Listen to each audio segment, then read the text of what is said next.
because the soil is very sweet.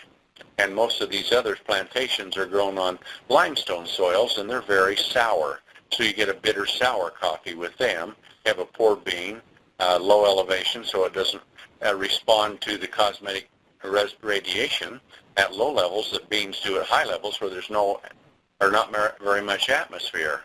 When you don't have much atmosphere, more cosmic rays hit the bean, and the bean produces more flavonoids to protect itself against cosmetic radiation. Those are antioxidants, folks. So the antioxidant level is very high in this coffee naturally. And the chlorogenic acid, which is the main component of coffee, is really abundant in this one, and it makes it a health coffee in and of itself. But because it's the best bean, it's grown in sweet soil, and it's grown at a high altitude, it's the best tasting bean in the world. So when I say the difference between good and great is tremendous, it really is. The difference between it and any other bean in the world is really a vast difference.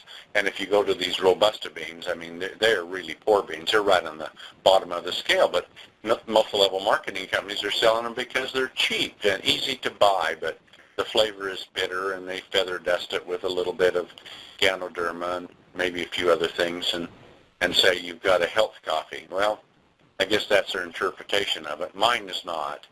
The bouquet bean from Panama has been rated now for 12 consecutive years by the World Coffee Association, and they have a organization of professional tasters that taste coffee, and for the past 12 consecutive years, it's been rated as the #1 coffee in the entire world for flavor.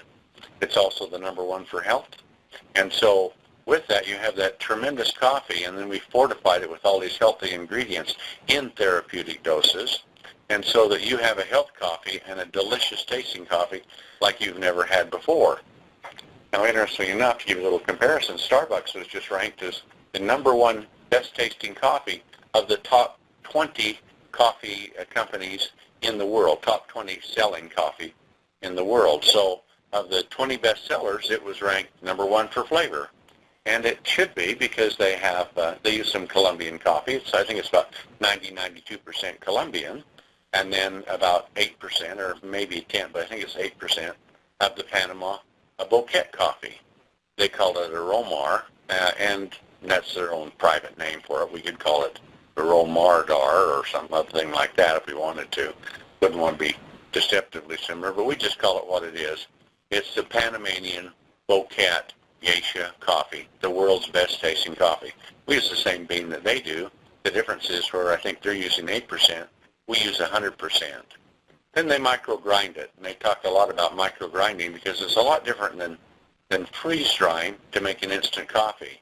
This freeze-drying destroys most of the properties that are in coffee, and sure, it dissolves fast, but you've lost most of the value. It's driven off when you freeze-dry it. And with microgrind, you keep all of those values there, but it's expensive to microgrind, and so they use some microgrind with their Colombian, and that combination is ranked as #1 in the top 20 selling brands in the world.